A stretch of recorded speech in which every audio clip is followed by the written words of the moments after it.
Hey guys, welcome back to another Asking It. This is a weekly series on the Bricknit channel right here where I try and answer as much of your questions as possible, kind of on what's been going on in the LEGO news this week, as well as you guys asking me random questions about stuff that's going on at the moment. It could be anything. So if you want to have a question answered next week, then just pop it in the comments down below. But as you can see in front of me right here, this is kind of the stuff that I've been grabbing around my room to try and answer some of you guys' questions, and you know what, just have a little bit of random variety, as you guys seem to like this style instead of seeing my ugly mug for 10 minutes on a video. So let's get straight into it, and starting off with Tom Dempsey, who's asked, Bricknit, what are your thoughts on the new Adidas promotion set for July, and do you think it should only come as an exclusive with the larger scale? Now, yeah, I think so. If you guys don't know, there's an Adidas shoe coming out pretty soon. I can't remember what date is actually for it, but it's a pretty cool set, and basically they are doing a little small promo around the time that the set comes out, which is actually a smaller shoe with a little minifigure. And you know what? I kind of agree that it probably should come out with the shoe itself as well, because you know what? People are spending all that money on the Adidas shoe. They probably want to have a nice gift with purchase to go with it. However, this thing looks like it's kind of promotion wide, so you can buy anything you want. Maybe you want to buy some of the new Mario sets or something, you can do that and actually get the shoe as well. So for me, I'm kind of happy with that because I'm not going to be getting the bigger Adidas shoe anyway, so I can get the promo. However, I do think it is pretty annoying for people who are really into Adidas and want to get this exclusive shoe. They're not really getting anything special with it that's only for them. But you know what, it's cool that we're even getting a gift with purchase, so you have to give that a positive, I suppose. So XM Bricks has asked, are you watching Loki at the moment, and if so, what are your thoughts? Yes, I am watching Loki. Sadly, I don't have any Loki stuff because I don't really collect much Marvel Lego stuff. But you know what? Yeah, I am watching Loki, and I think it's really, really good. It could be one of my favorites out of the new ones at the moment, with WandaVision being probably a close second. I liked Falcon and the Winter Soldier as well. But yeah, I think the Loki thing is shaping up to be pretty cool. But I'm going to wait till the whole thing is out first before I give my overall real opinions on it. But at the moment, I'm really, really enjoying it.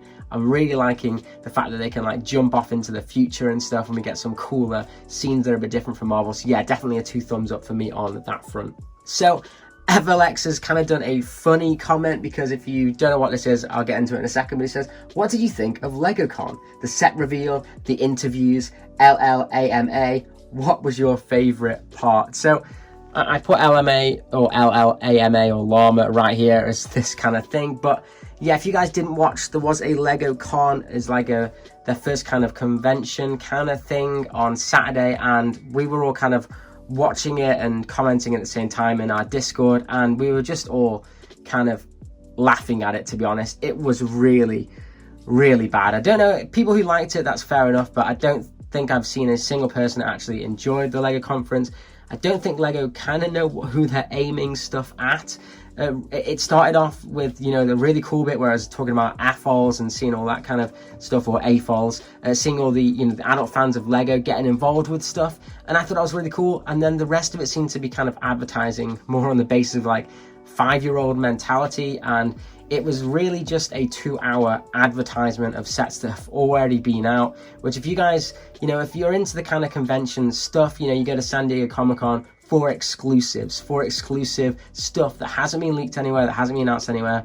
The same with Apple conventions, you know, where they release the new iPhone. We may have heard leaks, but we get to see the full thing of what we're getting that's coming out in the next 2 weeks. We didn't have that with this LEGO convention at all. It was literally advertising stuff that's already available. And the one thing they did have, the kind of like ace in the hole, as you would call it, was Star Wars sets that had been leaked 3 weeks before. And you know what? We didn't even get a close-up of what figures we're getting in that set. Nice high resolution versions of actually looking at it. It was just literally sat on a table and the guy talked about it for a bit. And actually, they then, LAN had already had it, so LAN members were kind of showing it as soon as they announced it anyway on their own videos, and you could actually get a better look from people that already have the set. So to me, I think LegoCon was definitely not something I'm going to be watching next year. I'm just going to wait and see what everyone else kind of says. And yeah, need I say more? And obviously, we also saw the fact that the Slave 1 is no longer called that, but that's a story from another time. So Donna Rama's asked, Asking It, do you have any tips for starting a Lego city? And thanks for getting me back into Lego Star Wars. Well, no problem on the Star Wars front. As you can know, I'm kind of like not doing Lego City as much anymore, but I have put an old mock that I put together here as a little thing. And to be honest, for starting off a Lego city, I would definitely recommend getting some of the cheaper Lego city sets, the 3-in-1s, and kind of mashing it all together. So this set right here is actually a combination of, this part here is part of the 3-in-1 cafe corner set that they did, the corner cafe and pet shop that it was called from last year. And then this one is actually the donut section from another city set, and then underneath is another set, an older one with a newsagent. So I think getting those smaller sets and then combining them and mocking them up yourself, you can kind of put in all those 3 sets together. I came up with something that was a little bit cooler, that was its own set in its own right, and I think this is the way to do it. So for me, I wanted a fish and chip shop, which is why there's that one there, and then the donut shop just kind of looked really cool with the big donut sign, so I wanted to use that, and then the sticker applications from the newsstand to make a little news set. So it's kind of just building up your own ideas, having some stuff. But you know, the other cheaper way would be, or easier way should I say, not cheaper, would be to actually just buy some modulars that are available on the stores at the moment, because modulars are pretty good price per piece.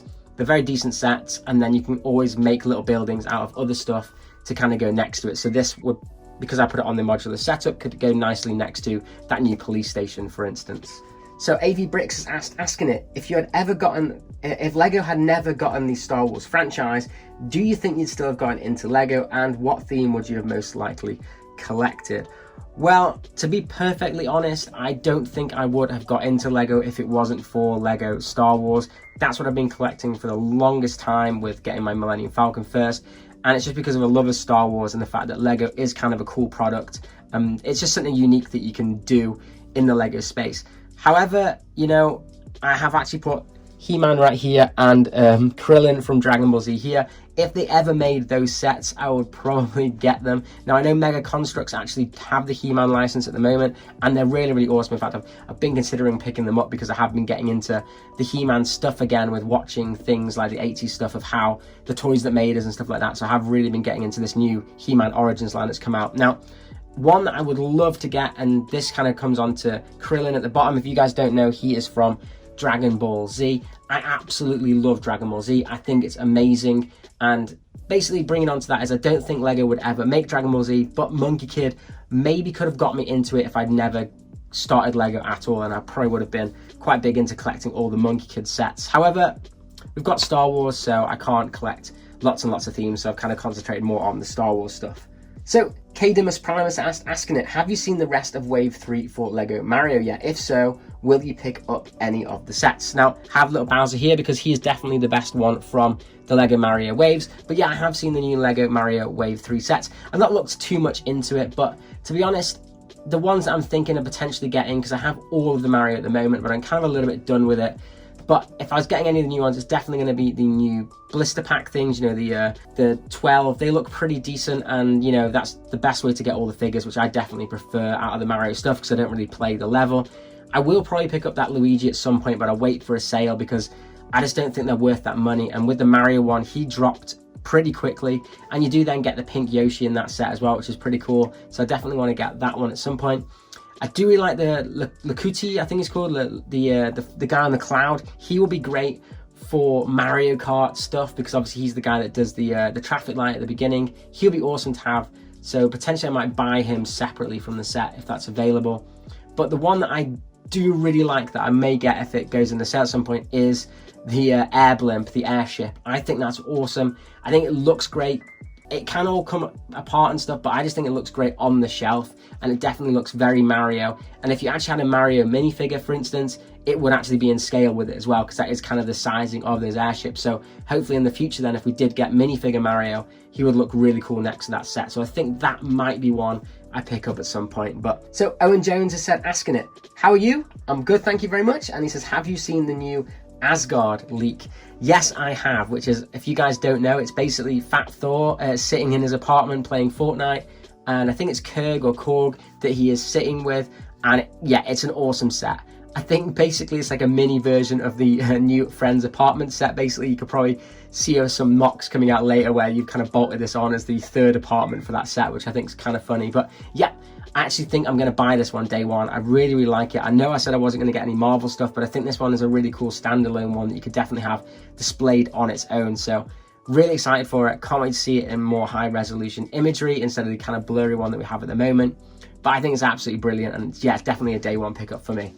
Okay, and Patrick X has asked, asking it, which lightsaber is your favourite? Mine is the dark saber because I love black and it looks like katana, and I love katanas. Yeah, samurai stuff is always very, very cool. However, you can see right over here, this is actually my lightsaber that I got from Galaxy's Edge. Absolutely fantastic. But if you can see, I kind of tried to make it look like, basically it was my attempt of the things that you have to look like the Return of the Jedi Luke's lightsaber, but kind of have my own modern twist on it, because that is my favorite lightsaber, which is definitely the one that Luke makes himself in Return of the Jedi. I think it's awesome. It's the first time I saw a green lightsaber as well on screen, and I just think it's just such a cool looking saber, especially the real one. It has like a thinner end to it right here, and it just looks really, really cool. And obviously it's also inspired by Obi-Wan Kenobi's lightsaber as well, which I think is a really cool twist on it as well. So Sean Courtney's asking it, what are your thoughts on the new Lego 18 Plus Back to the Future Delorean and the Lego Batman DC Tumbler? What is your favorite coming in the summer? So yes, I have heard rumors that we're going to get a Delorean and we're going to get a Batmobile. Obviously not this Batmobile, it's the Tumbler one from Batman Begins and the Dark Knight trilogy. Potentially, if I have the space, I will definitely pick up both of those. However, if I had to choose, I would probably go with the DeLorean because I already have a massive scale 1989 Batmobile, which I personally think is the best Batmobile that's ever been made. So I really, really like that one. I think I might have to pick up that Tumbler as well because I didn't get the first variant of it. But I am definitely more excited for the DeLorean just because DeLorean's awesome. And then last but not least, right here we have from Lindenson asking it, will you get any SpongeBob sets? And I just kind of put this right here, which is obviously SpongeBob's house. I do actually have some SpongeBob sets. I got them quite a while ago, which is this one and Glove World as well. But since then, the SpongeBob SquarePants set seems to have drastically gone up in price, at least over here in the UK anyway. But yeah, I would still love to get a Krusty Krab at some point and the Chum Bucket as well, because they are like the three iconic kind of Lego sets. But anyways, that's it for this week's Asking It. If you have any questions for next week's one, don't forget to pop it into the comments down below. And as always, have an absolute awesome day, guys.